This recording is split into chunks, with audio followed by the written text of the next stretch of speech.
former President Jimmy Carter has passed away at age 100, and we'll see what comes out of that. It was in the news 2 years ago. They'd gone to hospice, and I actually have an outlet that reported that he had passed away when he's 90. I guess I'm one of those that believes he already passed away, but they saved the announcement for this particular. But it makes you wonder why they saved it for this moment in time. These people believe Jimmy Carter's death was faked. These are literal Trump pastors, like of the Trump church. I mean, I'm not being hyperbolic. That's real. They're part of the Trump church. Now, I hear you asking, why would they believe that? I'll tell you why.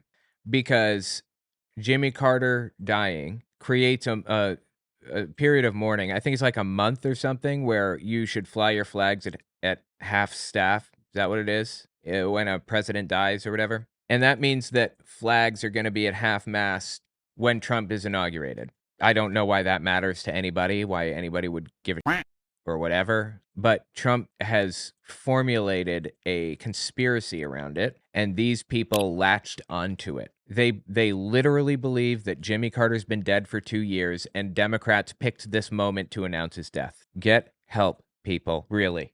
Stop it. Get some help. But I can't prove that, Yeah, well, I don't know if you know this, Steve, but one of the things maybe as simple as there is, I don't know, it's not the Constitution, but some ordinance that when a president of us, not the seating president, but a president of the nation has passed away here for the United States, that the flags must be half mast for 30 days. Yeah. And so if they figure that they want President Trump to have to be sworn in with the flag at half mast or something. Why? What purpose would it serve? I don't understand. Why would anybody give a shit? You know my response? Oh, check that out. Trump is being inaugurated with the flag at half mast. Awesome. I move on with my life. Like, what do they think is accomplished by faking a president's death or whatever? Or like lying about it? Really? They don't know of a better way or a better time to use Jimmy Carter's death than just the flags flying at half mast? What else could we do with that? Why would anybody ever do that? Like, I just don't get it. I just finished writing a book titled Was Hitler an Atheist? It talks about religions during the Third Reich and how they work together. Catholics, Jehovah's Witnesses, and Protestants. And I even address the lies told by the evangelical world about Bonhoeffer. It's on Audible and Amazon. Okay, let's continue. All right, Johnny Enlow, man, he is something else. I think he's a good person inside. I just think that he is lost. His mind is shot. There is nothing left of Johnny Enlow up there anymore, unfortunately. He is now full-blown QAnon and believes all the conspiracies, all of them, pretty much. I mean, there are some that he doesn't believe, I suppose, but that's digging deep. He believes in Q and all of it. This one is from November 6, 2024. It was the day after the 2024 election. He has an announcement. He got information from God himself that God instructed him to give to us as a prophet. The Supreme Court has already ruled that the 2020 election was fraudulent. Yeah. And it just hasn't been announced. It's not been time. There has been concern, I believe, from the White Hats that it would the White Hats, that's a QAnon phrase. We'll come back. Possibly lead to anywhere from mayhem to civil war for them to announce that Trump is the rightful president. And that... Are you kidding me? It would... That ruling, even when we talked to Lloyd Brunson that a year or 2 years ago, whenever it was, Steve, is like part of the ruling would immediately put Trump back in power. Yeah. So he thinks that Trump is going to be put in power before the election, like before inauguration day and everything. Brother, please get help.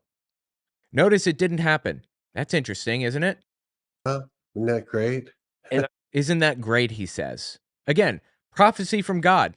I believe they're supposed to I believe that ruling is to be read, is to be announced immediately. That really that way Monday. He pointed at his head just now. The implication is he's receiving this information from God. And that way, by Monday, we can have Trump in president. They don't get 75 days to do all kinds of dastardly things. And how did that work out for you, Johnny? I am so sad that this guy's mind is shot, and I'm disturbed and disgusted by the fact that QAnon has lost or has stolen people's minds entirely. Some head in, where did he live? What was it? Was I don't know if you guys knew this, but we have uncovered who QAnon was. We know who QAnon was. I'm not sure which state he lives in, but I can't find where Paul Ferber lives. He was the original QAnon. It was just a guy that called himself Q Clearance Patriot on 4chan that claimed that he was a secret, a person within the military who was working with another group of military officials, soldiers and things who are ready to take back the government at the right moment. And they call it the storm. When they start the storm, the white hats are going to take out all the black hats and it'll be a coup, all that stuff. That was Paul Ferber. But eventually, Paul Ferber agreed to move the account over to 8chan. And when it moved there, the administrator of 8chan, which is Ron Watkins, and his dad, Jim Watkins, took over the account. Ron Watkins and Jim Watkins live in the Philippines, or lived at least, and run the 8chan servers from the Philippines. There's all kind of stuff. There's like CP on there. There's everything on 8chan, like everything. There are no limits to what you can pull up or whatever on there. Really depraved stuff. Anyway, that's who QAnon was. And Johnny Enlow just bought right into all of it. Believes that QAnon was secretly some guy operating in the government trying to take out the black hats or whatever who are fighting against God or some other.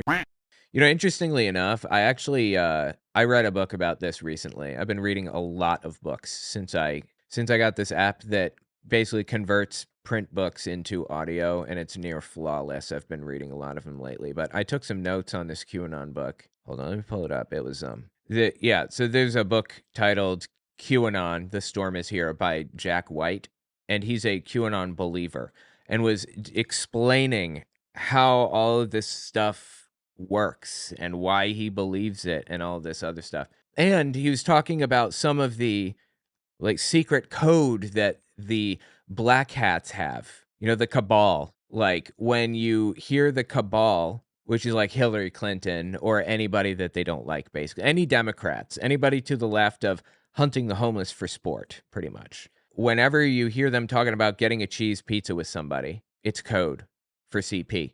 When they talk about walnuts or walnut sauce, it's a reference to the pineal gland, where they believe that they are going to extract adrenochrome, which is just spent adrenaline that's already gone through your body and been processed, and oxygen molecules attached to it to make it inert. That's adrenochrome.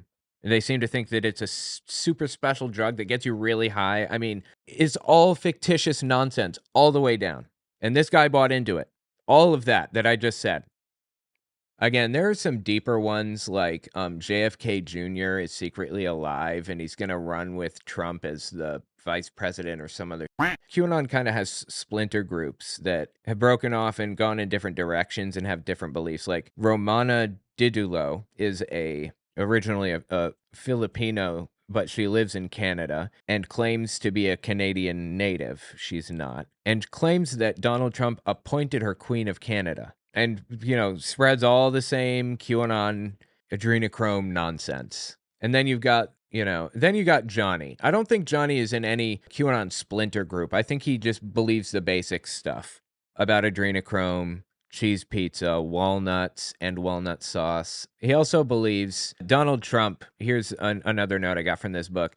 Donald Trump, in the last election, I think in 2020, he had this fan meetup thing where it was on Twitter, you could call in to a phone number and talk to Donald Trump in a big group chat, basically. And they sent the PIN number out to certain people to try to limit it or whatever. The PIN number was 116234. If you add those individual numbers, it adds up to 17, which is the 17th letter in the alphabet, which is Q. I mean, it's all code in their heads. They're gone.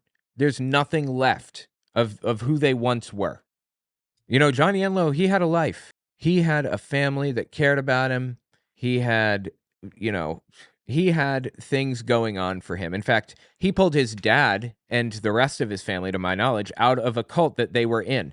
Johnny Enlow was raised as a missionary kid in a cult. It was a cult.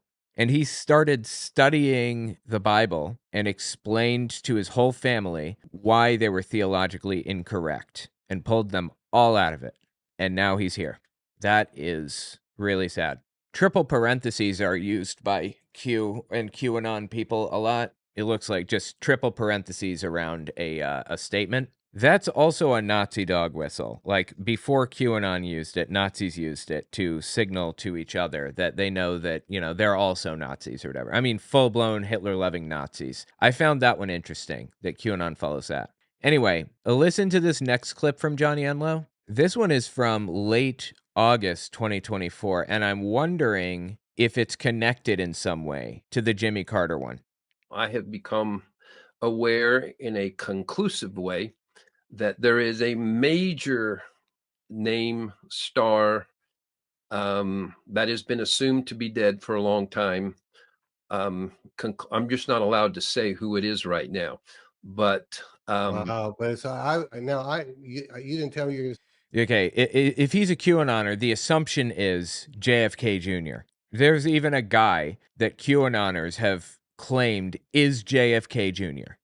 He goes to every Trump rally, he sits behind Donald Trump, he gets special merch and everything because he's a draw. People want to shake his hand. He never encourages it, never admits to it, or whatever. He just keeps quiet, just shakes their hand and smiles. Well, I'll show you a clip of the guy in a minute. But that's a natural assumption if he's a QAnoner. I think here Johnny Enlow says that that's not who he's referring to. Yeah, but now I know who you're talking about. Yes, that's going to be exciting. I'm not even sure you do, but that's possible. Oh, okay. All right. That's possible, i.e. JFK Jr. is possible. Maybe he's alive secretly. No. Dude, he died in like a plane crash in 1994, right? He's gone, bro. He's gone. Oh, well, there's more than one. There's more than one, yes. There's probably like 3 top ones that I hear the most. So yeah, if you're a person that frequents the Patriot channels, you can probably narrow that down to 1 or 2. Yeah, this is somebody I interacted with in the last few days, and you interacted with this person? Well, no, he didn't. Just say the person's security. That's a no. You did not interact with this person. And wow, nice. And so I'm not supposed to say too much because if they don't see that it's the right timing, then I don't want to mess it up. Yeah. Did he get a prank call? Is that what happened? Got a phone call with like a voice filter? Hold on, I got it. Like this. He got a phone call with a voice filter like this, and they said, "I'm secretly Q, and I'm here to tell you that JFK Jr. is really alive, and we're going to reveal it, and I'm his security detail." Is that what happened? I mean, that's what he's telling us, right? That's funny, man. Oh man, the Trump prophets are just going wild right now. Check this one out. This is Robin Bullock. Oh yeah, I'm sorry. No, before we cover this, hang on. I'm sorry. One more thing about the JFK Jr. dude. There's a clip from him. There is a YouTube channel, I think it is, called The Good Liars. And they go to Trump rallies and like interview Trump people and like ask them really funny questions that just completely stumps them. And they went up to this guy who pretends to be JFK Jr. This is him right here. JFK Jr. You're back. Holy dude. No way. I'm all right, man. It is unbelievable I can't believe to it. see you. I don't know who you are, man. Oh, he's filming me. We got to get Are going. you JFK Jr.? Please tell us. How did you survive the plane crash, or was it just faked? We got to get going. Just be honest. Be honest. Wink twice if you're JFK Jr. I'll be more than happy. 1, 2. 1, 2. See how he does Dude, it? that was incredible. Crazy. Can you believe that? No. You never know who you're going to run into in there. JFK Jr. was over there. John F. Kennedy Jr. He was here. Yeah, sure. How about Elvis? Elvis You're making a joke. I'm talking about QAnon, who is John F. Kennedy Jr., who faked his own death because the Hillary Clinton was trying to kill him. That's why I'm talking about Elvis. Right over there. That's I feel like you're not taking this seriously. I love these people, dude. This is so good. Anyway, yeah, he pretends to be JFK Jr. And again, he just plays into it. He doesn't ever deny that he's JFK Jr. He just pretends that he's, that he is, and he doesn't say a word, which is kind of scumbag behavior in my estimation. But the good liars, they're good guys. They're really funny. This is a bit. It can't possibly be real. It was real. It was 100% real. The good liars don't believe that. They were pretending that they believed that he was JFK Jr. But people do believe that he is JFK Jr. and come up to him and shake his hand and say, I'm so glad I met JFK Jr. That is 100% real. People really do that. Anyway, check out Robin Bullock here. He's another Trump prophet who's got an interesting take since the 2024 election, we'll say. Prophets predicted that Donald Trump would be president. And then it was stolen, and the elect pointed at the prophets. Okay, well, let me just draw a picture for you. We've got two parts of the prophet equation. Part one is the prophet. Part two is God. God is feeding information to the prophet, and the prophet is giving that information to the people, right? Prophets claim that God told them that Trump is going to win in 2020 and he's going to be the president again. That's what they said. He will be president for the next 4 years. He wasn't. Now, who lied? God or the prophets? One of them had to have lied. When I say the prophets, I'm talking about Robin Bullock, for example. Who lied, Robin? Did you lie or did God lie? They predicted he would be president. Then it was stolen, and then the elect pointed their fingers at the prophets. Yeah, because they lied. God would not have given you this prophecy if it wasn't going to come true, and it didn't come true. I don't care if you say it's stolen or whatever. Either he's all-powerful or he's not. This delusion was so complete, and the darkness was so dark, listen close what I'm going to tell you, that the church and the people could not see it. So it was such a dark period of time for the church that they couldn't see what was happening, that the prophets were right all along. Is this a joke? Do you know why it was such a dark time, Robin? Because you prophesied that Donald Trump was going to be the president again, and you were wrong. It was all a test then, is what he's saying, right? It was all a test? Let me show you some other things that the Lord has told Robin Bullock. Check this clip out. This one is from 2021, late March. As far as homosexuality, this is what I heard. From God. And I'm going to tell you something, and I want everybody to take heed. This Lay it on me. is what I've heard from the Lord. Taking heed over here. Homosexuality is a cover-up for an evangelist. Okay, not sure what that means. You're losing me here, Robin. People that are in that lifestyle are really called evangelists by the Lord. And okay, so you're telling me you think that everybody that is gay is actually supposed to be like a door knocker, like a door-to-door salesman, Bible salesman, basically, is what you're telling me? That God called them to do that? this is a spirit that attacks that to stop it. Oh, I see. So Satan gave gay people the gay lifestyle choice, I guess, to prevent them from being Bible salesmen. Okay. So instead of just praying a lot of things right here, what I'm led to do is to call forth the gift of evangelism that God has placed on their lives to come forth, and it will drive that other out. Oh, so if you just become a door-to-door Bible salesman, like I was when I was little, I guess, like 10 years old, then you won't be gay anymore, which I never was, to be fair. So right now I call for the gift of evangelism, that call from God that those that are bound up in homosexuality, that the evangelist anointing will come upon their lives, because that's what they are. And we say to the evangelist inside the homosexual, come forth, come out of that tomb, and The tomb of the gay lifestyle choice. And come forth in Jesus' name. My God, dude, these people are cooked. Like, their brains are done. This is crazy. I don't know why this is so deeply entertaining to me. Like, is that wrong? I don't know. Tell me what you think about these people in the comments. This is just insane.